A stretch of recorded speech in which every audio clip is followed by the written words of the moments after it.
این هفته خبر تو خبر داره براتون از سیلی که همچنان ادامه داره و آخوندهای دزدی که جز نمک پاشیدن به زخم مردم کاری بلد نیستن. هیچ وقتم در این گونه حوادث ما نباید با زبانمون، با قلممون، با تعبیرمون زخم به نمک مردم بپاشیم. خب زخم پاشیدن رو نمک مردم؟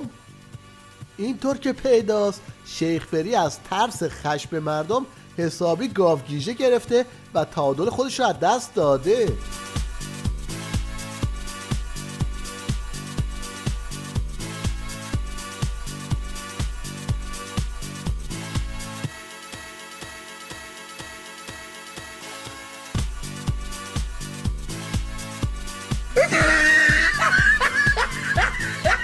این پاسدار جعفری هم که یکی از مسببان اصلی فاجعه سیله به محل سیل رفت تا با این نمایش‌های مسخره مثلا خودش رو همراه با مردم نشون بده.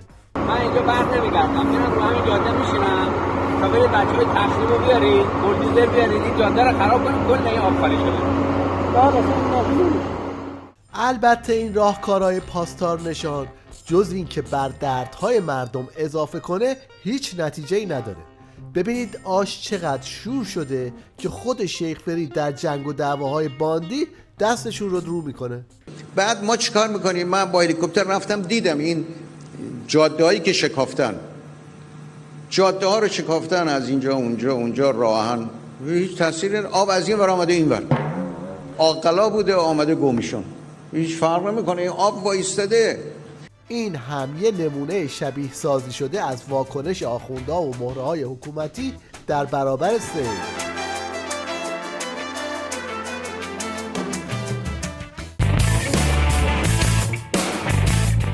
توی این اوضاع و احوال تنها کاری که از دست این معاون وحشت زده شیخ فری بر اومده فوت کردن در بادکنک دولت بیکفایت شیخ فریه.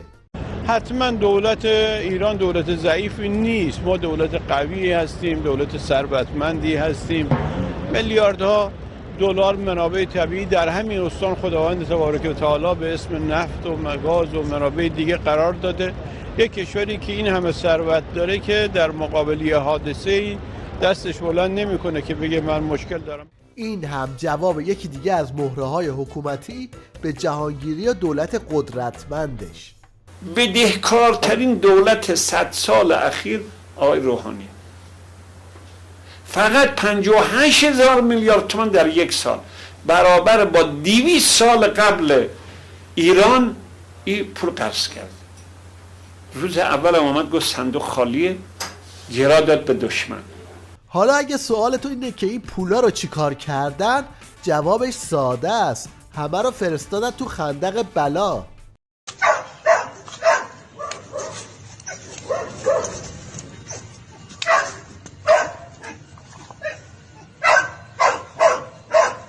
البته یه وقت فکر نکنید که آخوندها در برابر سیل هیچ کاری نکردن و نه، این شما و این کمک رسانی آخوندها در مناطق سیل زده. دوشان غم سیلاب نداریم، ما خانه به دوشان غم سیلاب نداریم، موجیم که آسودگی ما عدم ماست، موجیم که آسودگی ما عدم ماست، که دارد هوس کرب و بلا بسم الله، هر که دارد هوس کرب و بلا بسم الله. تأثیر روزخونی آخوندها بر روی فاجعه استیل یه چیزی تو این مایه هاست. Går det bra Frans? Tack, där är håret. Så ja. Ser ut som mörkt. Vet du hur man låser rakt fram? Så. Vad heter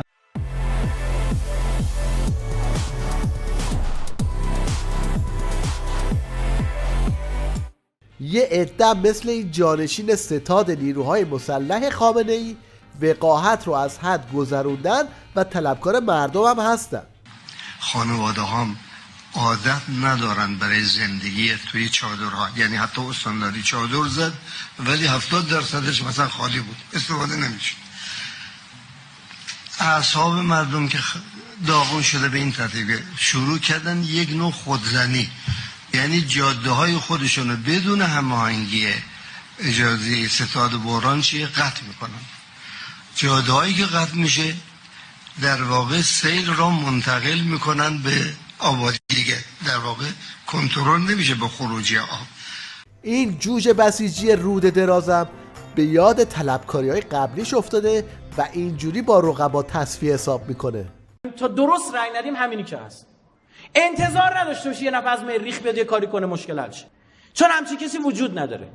دو، اگر قراره یک نفر هی بیاد کارو درست بکنه، خب اصلا چرا انتخابات داریم ما جمع کنیم؟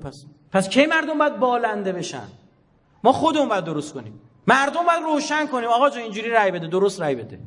خلاصه اینکه آخوندا تو سراشیبی سرنگونی چاره جز دست و پا زدن‌های بزغاله‌وار ندارن.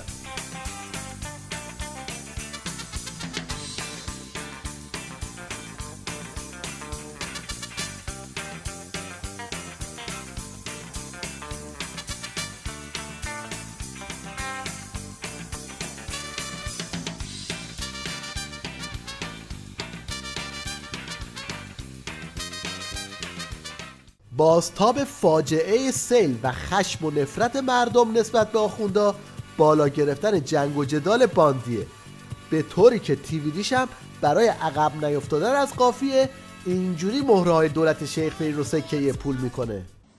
زلزله میاد غافلگیر میشن، سیل میاد غافلگیر میشن، باد میاد طوفان میشه غافلگیر میشن، باد نمیاد هوا آلوده میشه غافلگیر میشن. دیگه کم کم دارن با غروب خورشید هم غافلگیر میشن. دوستان میگن متاسفانه خورشید در زمان نامناسبی دست از کار کشید و تعداد زیادی از کارگران ما رو در تاریکی بیابون ناپدید کرد. اصلا میشه خیلی از سازمان‌های مرتبط با حوادث رو تعطیل کرد، به جاش یه سازمان غافلگیری تأسیس کنیم به نام ای وای چرا اینجوری شد. بله دیگه، اگه حساب وزن خودت و ابعاد سفره نظام رو نداشته باشی اینجوری غافلگیر میشی.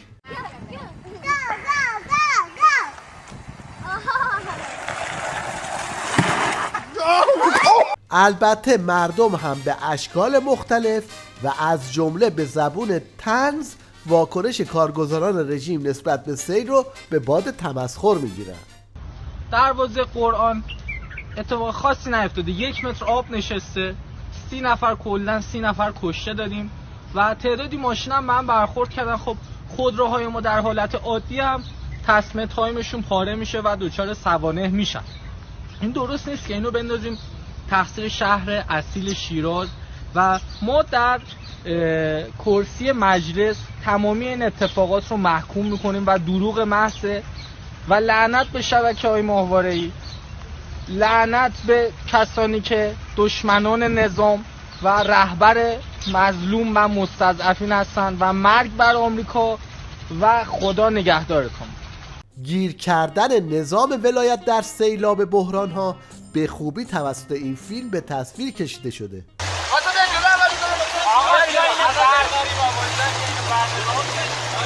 آقا سمت کلاس آب خورده اصلا چیزه بشا درگیر نبشا. البته توی این اوضاع و احوال خبری از عظما نیست، اما احتمالاً مدام در حال کابوس دیدن و قبض روح شدنه.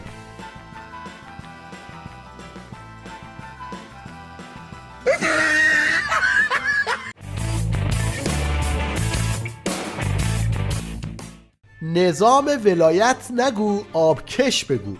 ببینید این پاسدار قاسمی مشنگ چطوری از نفوذ در نظام میناله. خصوص نفوذی که حضرت آقا تو پیامشون فرمودند، جماعت باور کنید که این نفوذ نه از پنجره که دروازه های جایی باز این جماعتی که رأی آوردن بنا به هر دلیل و شدن حاکم برای معیشت مردم و مطالبات مماشات ما با آمریکایی ها و انگلیسی ها و سعودی ها نفوذی اونقدر زاده و آقا از دستشون دلخونه به گیر داد به خود روحانیت و به حوزه. گفت ایها الجماعه انتبهوا فی النفوذ فی الحوزه الجمهوریت الاسلامی. پاسدار عباسی هم که حسابی از دست رقیب شکاره، اینجوری برای شیخ فری خط نشون میکشه.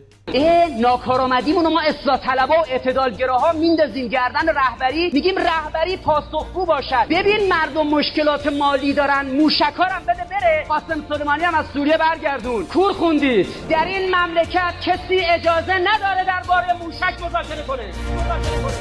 اما از همه خنده‌دارتر این اطلاعاتی مشنگه که آب پاکی رو روی دست همه میریزه و زیراب نظام رو میزنه. الان دبیر شورای امنیت ملی آقای شمخانی اینو گفته الان دیگه کسی نمیاد مسئولین ما رو ترور کنه. الان پولم بدیم به منافقین، بعضی از مسئولین ما رو ترور نمیکنن. چرا؟ چون این مسئولین دارن به نفع همون جریان نفاق کار میکنن. الان ما باید از آمریکا خواهش کنیم پول دستی بهش بدیم، تو رو خدا بیا فلان مسئول ما رو ترور کن، میگه این آدم من اونجاست چرا ترورش بکنم. کارشناسان حکومتی هم اساسی چپ کردن و فاضلاب فساد در نظام ولایت رو اینطوری هم میزنن. ببینید الان مسئولیت‌های مجلس چجوری توزیع شده، رؤسای این کمیسیون ها کیا هستن. اگه شما یه ردیابی کنید میبینید که اینا مثلا سرشون توی آخر، بعضیشون تو آخر فولادیاس، پتروشیمیاس در صورت پول میگیرن. همین الان چندین نماینده مجلس از وزارت نفت پول میگیرن که اینا بعد از اینکه از اونجا رفتن احتمالاً یه مسئولیتی چیزی هم لابد مثلا تو وزارتخونه. خب اینا اسمش فساده دیگه. اینو که این هم تصویری از مهره‌های حکومتی در مواجهه با حق مردم.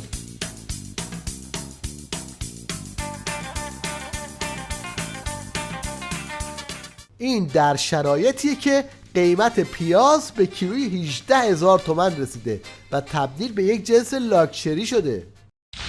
بزن به یاد پیاز، به یاد آن بوی خوش پیاز که دارن صادر میکنن، گیر ملت مظلوم نمیاد. پیازم من پیازم گران قیمت شدم بر خود بنازم. دیگر من هم شدم قاطی میوه، به هر میوه فروشی در فرازم. این هم یک نمونه دیگه از محصولات نظام که اسمش رو گذاشتن کباب شلاقی. خدا وکیلی کبابم یا این کبابم این میگه میترد موازی خب این چرا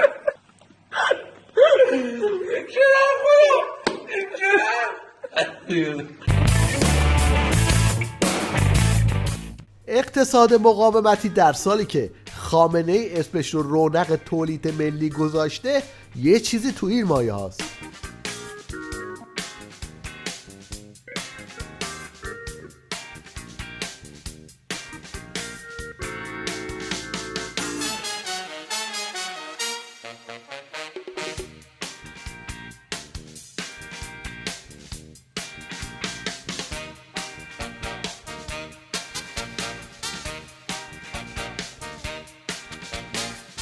تو روزگاری که خشم و نفرت مردم از این رژیم جامعه رو به حالت انفجاری در آورده، این شیخ ابوالشلقم هم اومده و برای مردم روزه نزدیکی به علما میخونه.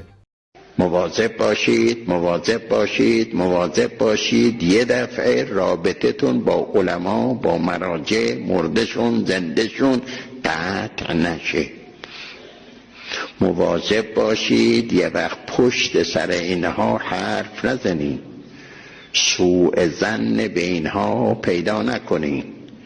این کسانی که با رابطه با علما ندارند بدبین به علما هستن، دشمنی با علما میکنن، اینها عاقبت به خیر نخواهند شد. حالا به علما نزدیک بشن که چی بشنون از این جور دجالگری‌ها. اسکندر ذوالقرنین که داشت اینجا عبور میکرد، شب رسید به این صحرا، دید از این قبه‌ای که ضریح توشه و گنبد روشه معلوم به قبه اسکندریه.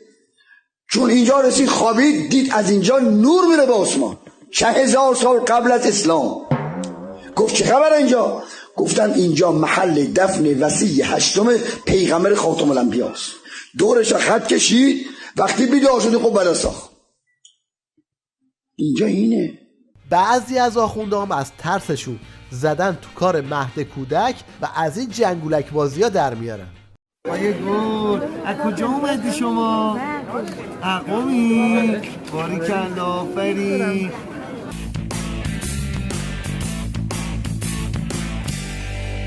تیوی ریش باز هم در زمینه سود زدن به رکوردهای جدیدی دست پیدا کرده. بخشنامه وام 60 میلیونی زوجهای جوان به بانک‌ها و مؤسسات اعتباری ابلاغ شد. بر اساس ابلاغیه بانک